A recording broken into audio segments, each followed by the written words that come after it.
Food Safety 101. This is Arsalan, and today we discuss another case of food poisoning from home cooked meals. Let's start with the discussion of today's case.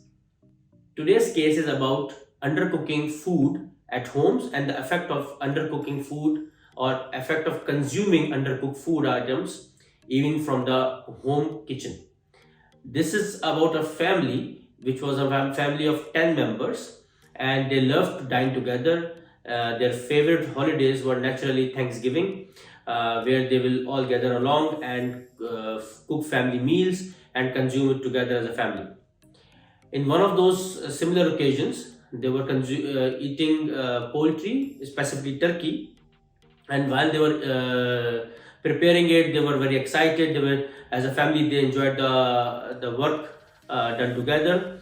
And during the consumption of this food, or while they were eating it, they realized that from the inside there were still pink juices coming, and the meat was not cooked properly from inside.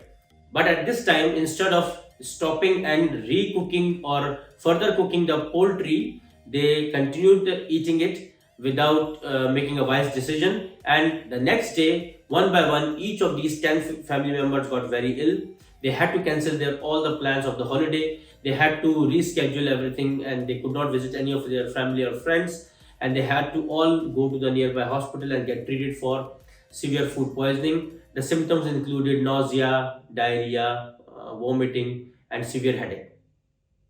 This case study shows us that undercooking food or eating undercooked food can be a very big hazard, even with home cooked food as well. So now let's further discuss in our video that how do we control this and what are the possible reasons of these kind of scenarios. When we talk about poultry, specifically turkey or chicken or any other meat item, undercooking can happen due to two very important reasons.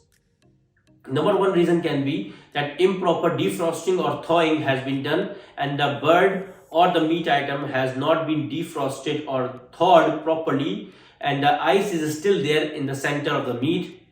Now, if you cook such a product, what will happen that the bird will or the meat will get cooked from outside because there is heat, but the penetration of heat will not happen. The ice will block the penetration, and from inside it will still be raw.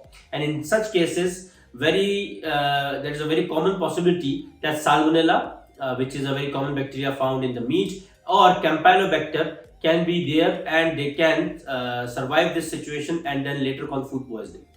So proper defrosting or proper thawing of the bird and the meat item, if you are using frozen poultry or meat, is crucial to proper cooking. That's point number one.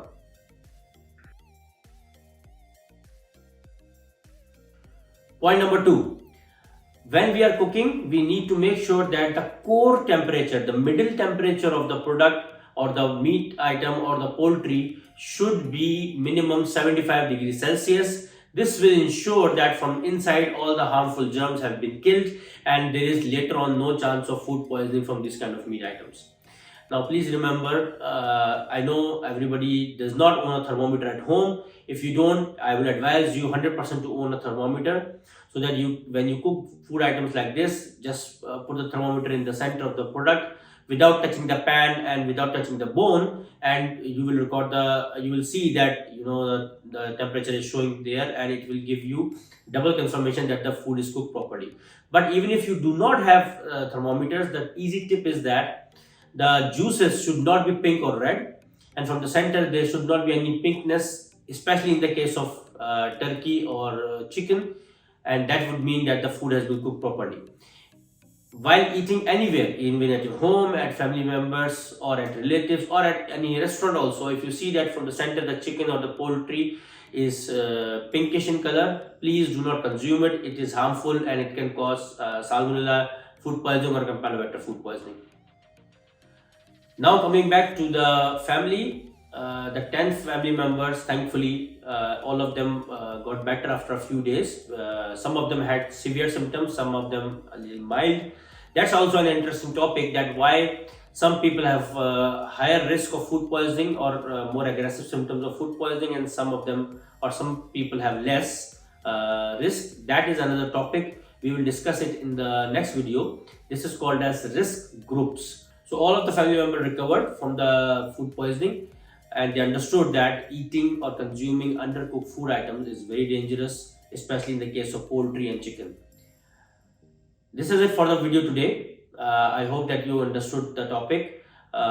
Make sure that you are defrosting frozen poultry properly and cooking it to a safe temperature of 75 degrees Celsius, or making sure that from inside the meat is not pink and the juices are all clear. This is crucial for you and your family's health. Thank you. Like the content, share the videos, subscribe to the channel. See you in the next one.